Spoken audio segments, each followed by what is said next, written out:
Hujambo na karibu sana katika ripoti ya muda huu ambako utasikia taarifa ya shambulizi la Ukraine ambalo limesababisha uharibifu wa ndege ya Urusi.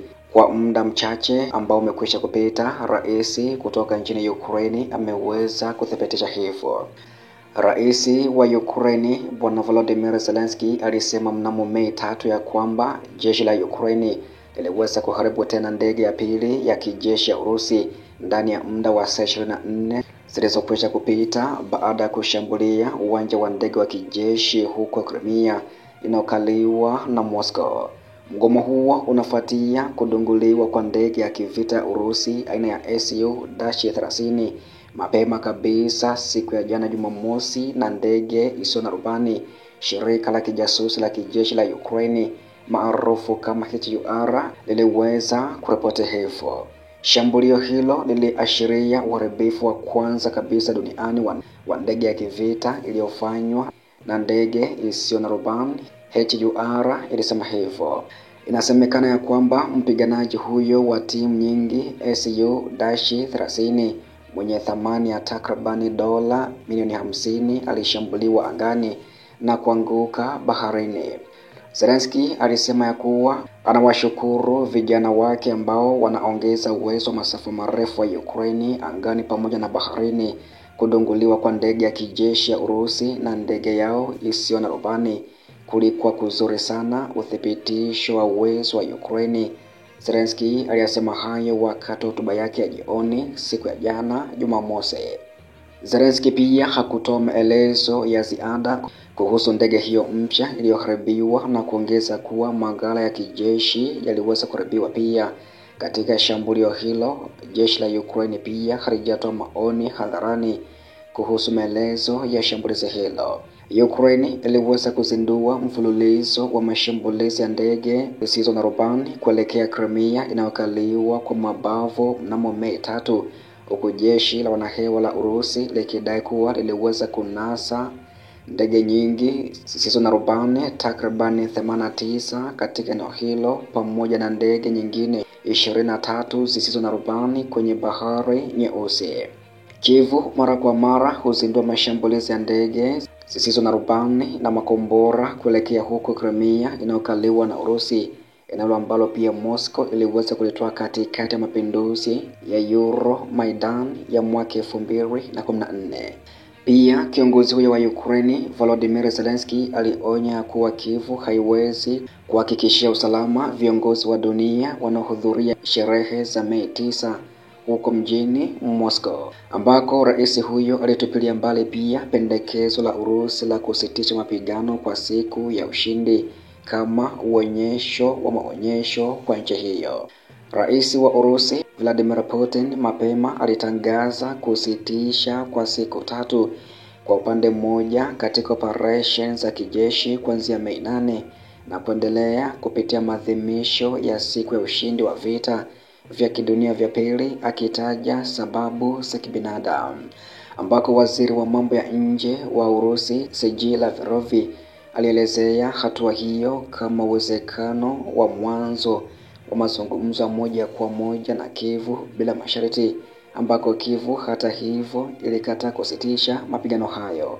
Akizungumza katika mkutano na waandishi wa habari Jumamosi, Zelensky alisema alikazia msimamo ya kwamba haiwezekani kabisa kuunda mpango wote wa hatua zinazofuata za kumaliza vita katika siku 2 au 3, na kwa hivyo haionekani kuwa mbaya sana, ni zaidi ya utayarishaji wa maonyesho kwa upande wake, alisema, akimrejelea Putin kama ilivyotajwa na Interfax Ukraine. Hakuna mtu atamsaidia Putin kucheza mchezo huu ili kumpa hali laini ya kutoroka, kutengwa mnamo Mei 9 na kufanya kila mtu ajisikie vizuri na salama.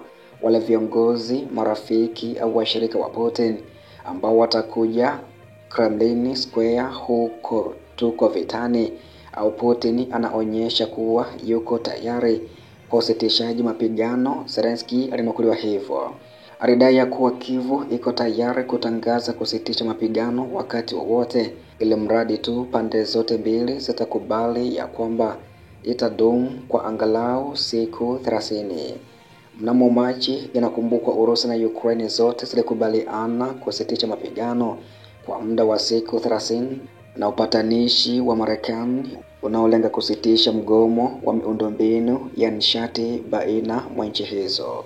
Pia Urusi iliweza kumjibu rais wa Ukraine Volodymyr Zelensky kuhusu kauli yake ya viongozi ambao watahudhuria katika sikukuu ya ushindi huko mjini Moscow, ambako Maria alisema kukataa kwa Volodymyr Zelensky kuungana na Urusi kuadhimisha usitishaji vita wa saa 72 ili kuadhimisha sikukuu ya ushindi kunafichua asili ya Nazi mamboleo ya Kivu na ni tishio la gaidi wa kiwango cha kimataifa. Msemaji wa wizara ya mambo ya nje ya Urusi, Maria Zakharova, alisema hivyo.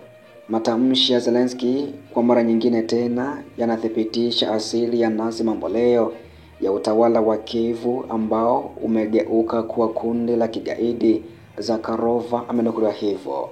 Aliongeza kuwa leo Zelensky ameshuka zaidi, sasa anatishia usalama wa kimwili wa maveterani ambao watakuja kwenye gwaride la hafla za sherehe katika siku hiyo takatifu. Kiongozi huyo alisema hivyo. Aliongeza kuwa baada ya kila shambulio la kigaidi kwenye eneo la Urusi, serikali ya Kivu, vyombo vyake vya usalama na Zelensky binafsi hujivunia kwamba ni kitendo chao na kwamba kitaendelea kuwa hivyo. Kwa hiyo maneno kwamba hahakikishi usalama mnamo Mei 9 kwenye eneo la Urusi kwa kuwa hilo si eneo lake la wajibikaji au la kuwajibika, bila shaka ni tishio la moja kwa moja. Zakharova alikazia hivyo. Msemaji wa Kremlin pia Bwana Dmitry Peskov aliweza kutoa maoni yake kama hayo kuhusu matamshi ya Zelensky, akisema usitishaji mapigano uliopendekezwa ni jaribio kwa Kivu na kukataa kwa dhahiri kujiunga nalo kunaonyesha wazi ya kwamba unazi mamboleo ndio msingi wa kiitikadi wa utawala wa kisasa wa Kiev. Usitishaji vita wa saa 72 ulitangazwa kwa upande mmoja na rais wa Urusi Vladimir Putin siku ya Jumatatu, ambako rais aliweza kuamuru kusimamishwa kwa hatua zote za kijeshi dhidi ya vikosi vya Ukraine kuanzia usiku wa 8 Mei 7 hadi usiku wa 8 Mei 10 kuamkia Mei 11 na kuitaka Kivu ijiunge na mapatano hayo. Zelensky na maafisa wengine wakuu wa Ukraine hata hivyo walipuuza pendekezo hilo na kusema jaribio la kudanganya, wakidai kusitishwa kwa mapigano mara moja kwa siku 30 badala yake.